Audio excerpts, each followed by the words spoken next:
sitting, well, that's done. Sitting in the Target parking lot. I just got here. Got some stuff I need to get.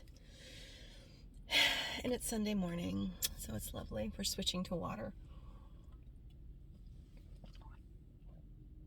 So, typically, Saturdays are my days to go to the grocery store and clean up the house a little bit and prepare for what I like to call my self-care Sundays. And I haven't had a self-care Sunday. This is my second Sunday. I haven't been able to do it because I've had to go to the grocery store and do all my cleaning that day. But my self-care Sundays consist of me luxuriating in my skincare routine. And I always give myself a weekly manicure. I haven't been able to do that in a couple of weeks. But that's okay, because we have been spending a lot of times with our crew from Big Kids, Big Dreams. And the last 2 Saturdays, we have gone to the Georgetown Hoyas football games. And they've been great because the whole team is so good to our group. They welcome them with open arms. They like interact with them and they're super sweet. We just love all those guys on that team. They're great.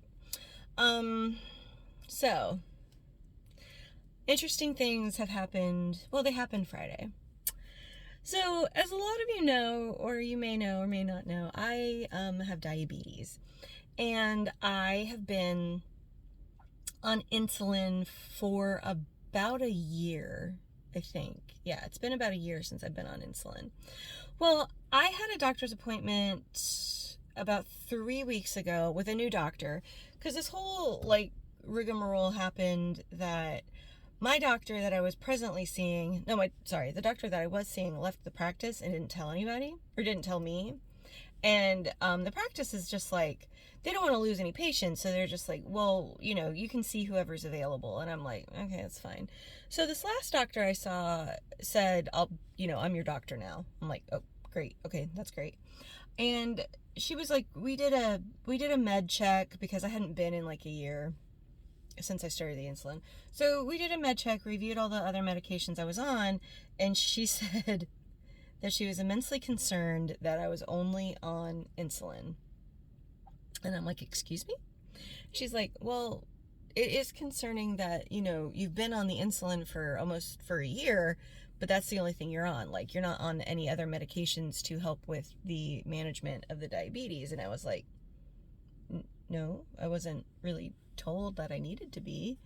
And she was like, oh, okay. And now I'm starting to see why maybe that other doctor left the practice, because maybe she wasn't great at her job.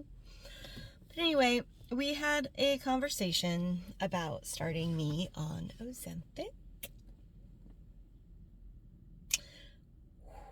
So,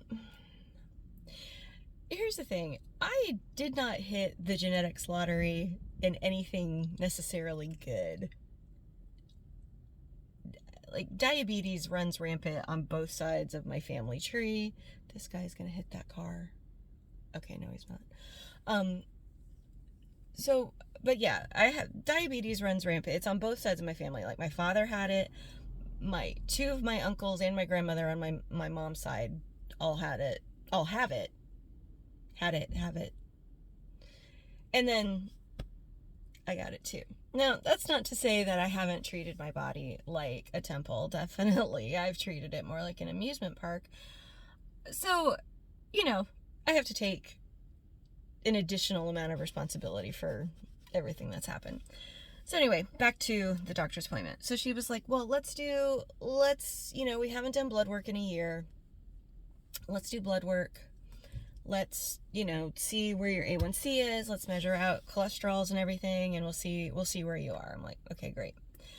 So I do the blood work, and Friday was the results of the blood work. Now, because of the portal, I went in and actually saw all of the results of my blood work. And because I've worked in healthcare for 15 years, I'm very well versed in what all those blood panels were for. And let me just tell you, I am super upset with me. My A1C is at 11. And she was really cool with it, because she was like, well, your A1C's actually gone down. It was 11.5. And I was like, oh yeah, so much better. So my A1C is at 11. My cholesterols aren't terrible. They're like on the higher side of normal. So we need to work to get those under control. Oh my God, are those my neighbors? I thought those were, oh no, those aren't my neighbors. Okay. Sorry, I thought those were my neighbors. I love them.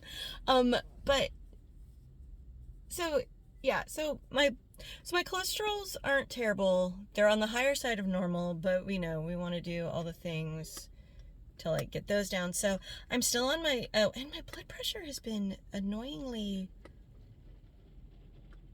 higher. And right, yeah. So I've been on the same blood pressure medication since I feel like 2015. No, longer than that, maybe like 2012. And I've consistently been taking it. But my doctor's also probably one of the most realistic people I've ever met. She's like, you know, if it's high, she said, but Carly, you know, let's be realistic about it. There's so many things that can trigger a high blood sugar rating, a high blood pressure rating. Number one, you're stressed out because we were talking about the thing that you don't want to talk about. Number two, you know, every interaction we've had, and this is our second or third interaction we've had, you tell me about your stress level. And your stress level is a humongous component to your blood pressure, even if you're on medications. And I'm like, okay, that's true. So I do like her. I like her because she is very realistic. But the more we were talking, the more I was getting upset. And I had talked to the MA who like did my blood pressure reading and everything. And she was like, is there anything else you want to talk to the doctor about? And I said, maybe. And she goes, are you okay? And I said, not really. Not really. My depression is at an all-time low. My anxiety is at an all-time high. And I feel like I cannot function. Like I'm having a really difficult time just being able to be there for the people I need to be there for. I mean, I'm a special needs mom, so there's a whole litany of stress that goes along with that. And especially now because my son is 21 and he's aging out of the program that he's in with the county. So we have this is our transition year for him. So we have all these things that Robert and I need to do with Corey to get him on the right path for the rest of his life. And, you know, I mean, we're in a good space because, you know, we do have guardianship over him and, you know, he's on the like right path to get to a different program. We just need to pick like the best program for him, which is going to be a challenge because, you know, things are going to be so different. So that's an added stress. And then, you know, not to give too much away about my husband, he's been diagnosed with certain things that do cause him stress.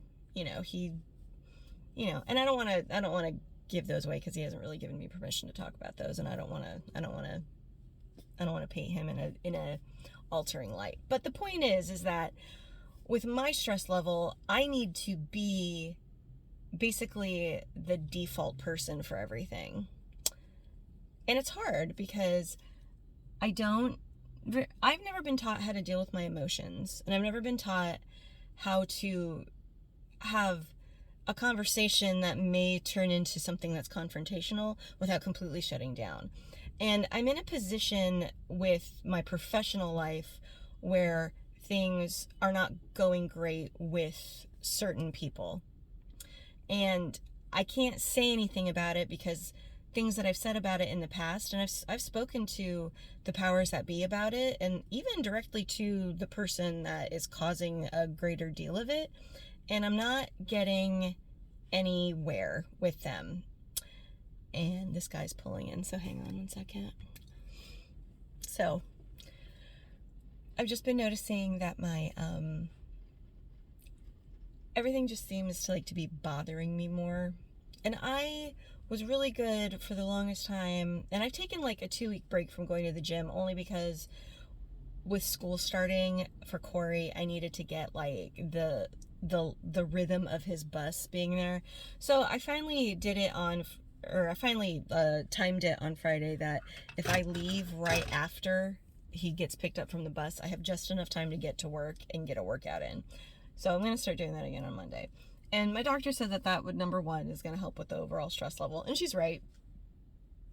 It does help with the stress. But I have to be more cognizant of the workouts I'm doing. Because my doctor was very honest with me. She's like, listen, we're gonna do the Ozempic after everything with the reading and everything. And I was telling her that, okay, so we're gonna do the Ozempic. You need to go back to the gym, like, and you need to concentrate. And she was like, if you're still doing the HIIT workouts and the weightlifting, I want you to still concentrate on those. Those are going to be the best defense for you. And then like the more and more we were talking about it, and I was telling her about how just like how my emotional state has not been great. She recommended just to start, and I said, I don't want to go on anything that's going to completely numb me out. Like, I've been on antidepressants, I've been on anti-anxiety meds. Everyone I've gone on has just numbed me out, and I don't like the way I feel on them. I don't like the way I feel. And so we talked about it a little bit more, and she said, just to start, let's start Lexapro. The only reason I even said, okay, let's do it, is because I have a family member very close to me that has also been on Lexapro for, I think, a couple of years. And they say that they feel great on it. It's like, it doesn't numb you out to the point that you feel completely numb to everything. It just kind of just chills you out. It's like the things that would like usually trigger you don't trigger you. And so we're starting me out on the lowest dose. We're going to see how it goes. I'm meeting with my doctor in a month to go over everything. Because by the time that I meet with her again, I should be on the Ozempic for about 2 weeks. Because Ozempic is apparently, well, with my insurance, they require a prior auth for everything because, you know, healthcare. So I need to get that approved. I need to get another round of insulin approved. Oh, and we increased my insulin dosage. So instead of taking 20, I'm now taking 25. So all that's going on. I'm going to start on Lexapro. I'm starting on Ozempic, hopefully in a couple of weeks because we have to get all that approved. Upped my insulin dosage, and now I have to like really take care of myself.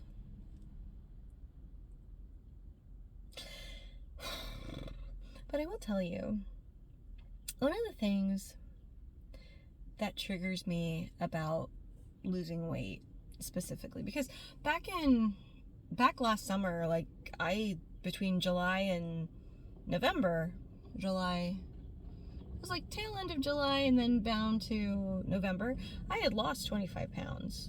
And of course I've gained it all back. And the reason that it's difficult for me to stick to a diet plan when I'm actively losing weight is because the thing that triggers me about it is when people make comments about my weight loss.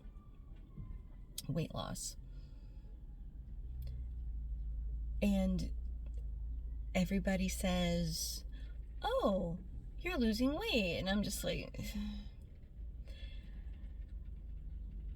it's like, yes, I'm losing weight. And yes, I'm trying to make myself feel better. But it's like, it's hard because I don't want people to make comments about my body.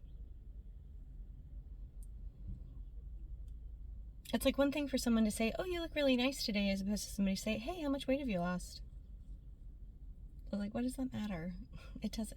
I mean, it matters in the sense that yes, I want to be here and I want to be around and I want to be like here to take care of the people that I love. But at the same time, it's like, I don't like to deal with that on top of it. It bothers me. It's always bothered me.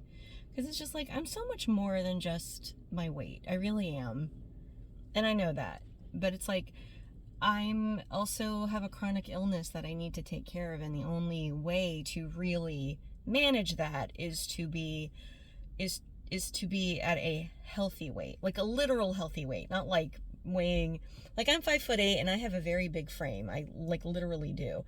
So me weighing 125 pounds isn't feasible. Like me being a healthy weight for me would be like 160 pounds. So Like, I would like to weigh anywhere between 160 to 170. So, and also I'm tall, and I'm like, when I tell people that I weigh over 200 pounds, they're just like, no, you don't.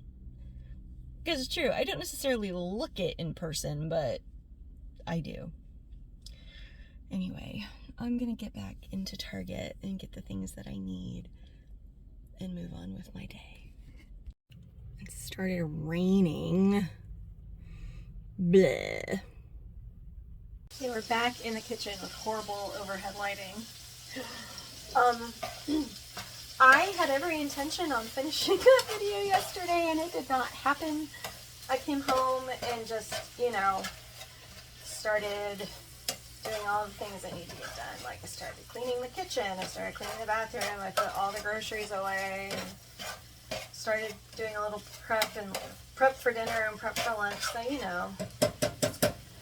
a mom, it never ends. But, yeah.